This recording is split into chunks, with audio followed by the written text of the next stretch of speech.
Hey you guys, what's going on? Ronald here, back with another GTA 5 video. So today's my birthday, 30th of December. And yeah, I thought, it's time for some special treat. I'll show you guys some of my vehicles, or rather it's a garage showcase. Now keep in mind that these are my garages, well except for the Howick Clubhouse, which is actually just a place for motorcycles, which is my clubhouse. Okay, so we're gonna start this episode with Del Perro Heights and Las Lagunas, because I only have one vehicle in Las Lagunas. So, and also because my office is right next to Del Perro Heights, we can literally just sprint across the place. So, if you guys don't know, this is actually my miscellaneous garage. There's like no fixed theme to this garage. So, yeah, as you can see, it's pretty jumbled up, the classes. There are no like fixed classes or anything like that. So first off, we have the Coil Brawler. Now this thing I bought because, I saw how much straight line speed it had when I was racing with my friends. But little did I know, the brakes actually suck. It feels like the brake has been coated with 2 layers of cooking oil and you're trying to use it. So, if you guys want to get this, I don't recommend this, honestly. As you can already tell, the straight line speed right now is pretty damn good for an off-road vehicle. I doubt it's number 1 now, but at one point it was number 1 straight line speed in terms of off-road. It can even beat the Sanchez, but it does take time to reach that top speed, so keep in mind, because the Sanchez has much superior acceleration and all that. So next up we have the Baller LE, which is actually a mistake buy. Now at first I needed an SUV to race, so I thought, I didn't do any research on all that. I just looked at the stats. I just looked at the stats on the website and I thought, you know what, Baller LE, it looks pretty good, so I'll take it. Now, so I chose the Baller LE. Next thing I know, everyone was using the XLS. It was the XLS that was more superior than the Baller LE, and the Baller LE just feels like, I don't know, it just feels very slidey. It feels like going down the slide at all times without proper brakes. So, not too great, I would say. But I thought, I keep it around. I still need an SUV for racing. And until I get my next SUV, this will have to suffice. And of course, the next vehicle on my list is not actually a XLS or anything like that. I think the Contender is the fastest. Hold on, let me see how much is the XLS. 253. Okay, I can actually order one right now, but I don't want to. What about the other one? Not the Baller. I forgot what it's called. I just said it a minute ago. The Contender. Let's have a look. Is it even in here? Because according to Brohi, that is the fastest. How do you say that? SUV. Sorry, I just woke up. It's like 9 AM. I just woke up, so everything's a bit of a fuzz right now. Alright, can we filter by class? Filter, SUV, luxury, Grassley, Landstalker. I don't see it. Motorcycles, 4 doors. Okay. Okay, I don't see it. If you guys know where I can find the thing, the Contender, let me know, because I'll most definitely need one. So next up we have the Blista. The Blista is basically my go-to compact car. If I want to race compact class, this is definitely the vehicle I choose. But of course I'll be easily outclassed by the Briosos, because once again, like I said, these cars, the lower classes that are not supers and sports, are definitely not on my list so far. I'm saving up to buy a Tempesta. Actually no, I'm saving up to buy the garage under my office, which is the this one right here on the left. I still don't have it. Look, oh, there's a car in there. And there's a guy in there as well. So yeah, the Blista, definitely my go-to compact car of choice. It's very well balanced, and I killed that guy. It's very well balanced, it has decent speed, and well, it will be outclassed by the Brioso for sure, but and it's not a panto. The panto kind of feels like a toaster, you know. It wobbles from side to side the moment it hits a curb, so I don't like that, despite having better speed and all that. So next up, we have the F620. Now this is by no means the fastest car in its class, in which case it was actually Xeon Cabrio. But you know, the F620 kind of, I don't know why, I like the engine sound of this thing. It's almost silent, almost. Okay, not silent at all. But I've liked this car since I started playing one of the DLCs from GTA 4. I think it was The Lost and Damned. Or the other one where you play Luis Lopez. I forgot what it's called. So yeah, this thing's pretty good. Pretty good, decent speed and all that, but definitely not within the class of the Xeon Cabrio. And of course, the traction leaves a lot to be desired. Oh no, I want to race, Johnny! Wait for me! I want to race. You know what? I'll race and continue the rest of the tour later, or not. I'll just finish. I just finished off the video.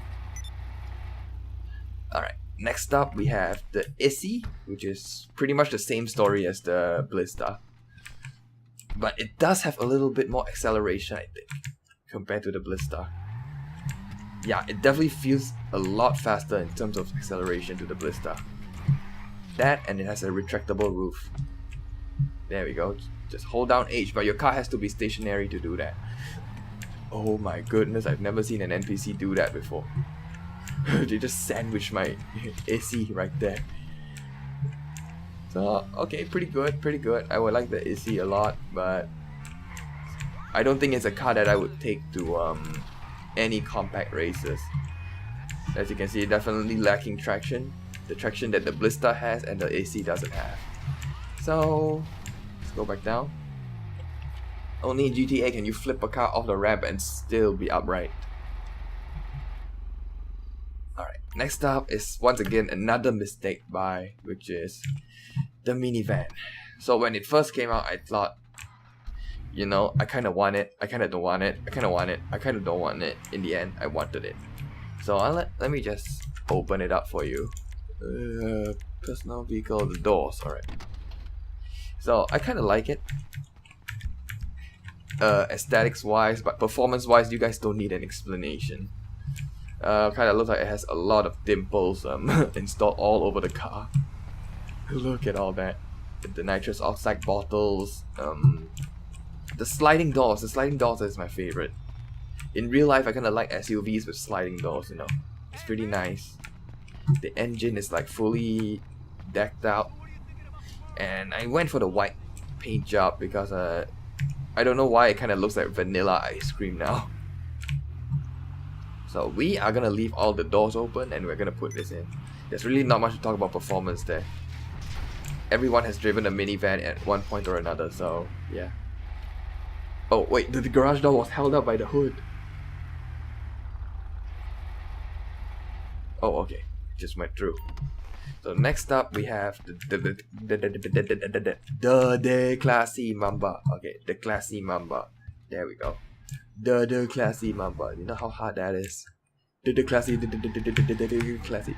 And definitely not the best car in its class, as you can tell by the amount of wheel spin I just have. LJT, don't do that. I actually kind of like this car from time to time. There are days where I like it, there are days where I absolutely wish I can just dump in the ocean, which is not hard considering the pier is right behind me. But, you know. And the assistance next. This car's pretty fast in a straight line actually, but look what happens when I try to make a turn. Hold on, I'm gonna make a turn right here. You can tell it's starting to slide as long as I did a little high speed turn, and it's like the Panto, it cannot handle too many curves, you know. Like what happens if I take the next curve? Watch this. You can tell the moment I touch the curb, it just starts to lose traction, like right here. So it's definitely a struggle to keep this thing on the road, and the fact the way I drive is that I like to use the curbing to my advantage, as with most racers, but you know, this thing just does not like the curbs at all. It's definitely a car you want to keep on the road, so the moment you hit the curves and all that, it's gone. You better get used to spinning. So next up we have the Xeon Cabrio, like I said, and my Skype is going off like a machine gun. First off, let me just retract the roof. I prefer the Xeon Cabrio without the roof. This thing's pretty much the same as the Xeon. Why am I... Okay, it's not retracting. I don't know why. Alright, now it's retracting. This car is definitely one of the best within the coupe class. As you can tell, no wheel spin coming uphill. And the acceleration is pretty fast. Definitely one of the best coupe cars around, if not the best. And decent speed, very good acceleration, very good traction. And that car's very bad. Wait, is that the Contender? Is that the Contender? I wanna have a look. Is that the Contender? Excuse me. Can I borrow this? This is... No, this is the Granger. Okay. You wanna change your mind? Get in, drive off. Nobody has to know. Drive off. Drive off. Yeah, have a nice day, sir. Be glad that I did not put a bullet in your head. Anyways, yeah, Xeon Cabrio, definitely one I would recommend. It's really commonly found on the streets. You don't have to buy them because they cost like 90 grand, which is quite a sum of money. So, you know, just pick them off the streets, go and upgrade it, and you have yourself the best coupe class car. Now, the next vehicle is definitely one of my favorite within this garage. It is the Schafter V12 Armored. Definitely the best car within the sedans class, no questions asked. Definitely the best car around the sedans class. Now keep in mind that if you want to get the Schafter V12, the V12 is actually in the sports class and the V12 Armored is in the sedans class. So make sure you pick the correct choice. I once bought the V12 as well, and well, let's just say it was a mistake I wish I did never have made. But I eventually sold it. So this thing has, I think, the fastest straight line speed and all, but it does feel very heavy to drive. It feels very heavy to drive on free roam. Because well, it is a sedan after all. I guess we can't put too much blame on that.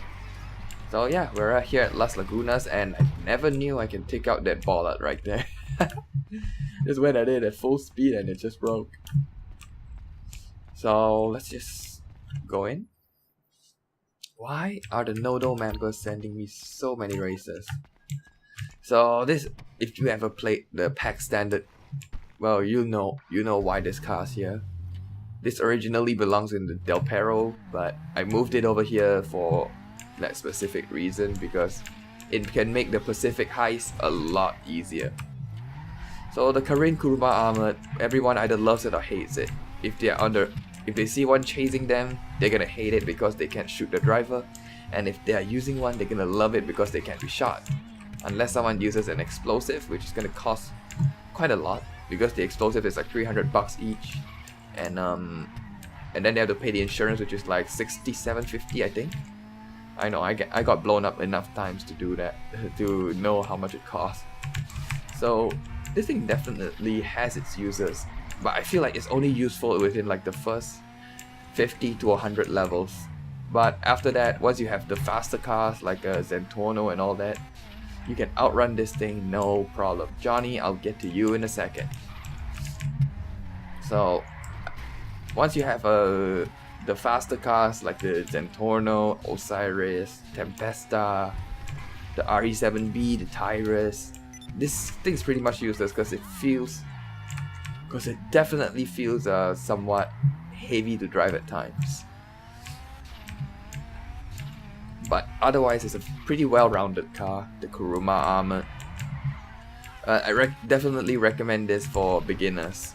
Once you unlock this, once you start the game, definitely get a friend of yours to boost you through the Fleecer heist, and you can unlock this car. It costs $575,000, and well, you know, and it's definitely a great beginner's car.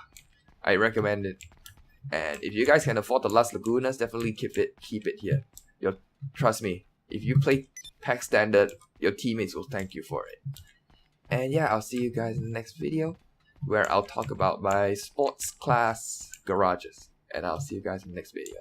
Happy birthday to me, Happy New Year to you guys, and time for some breakfast.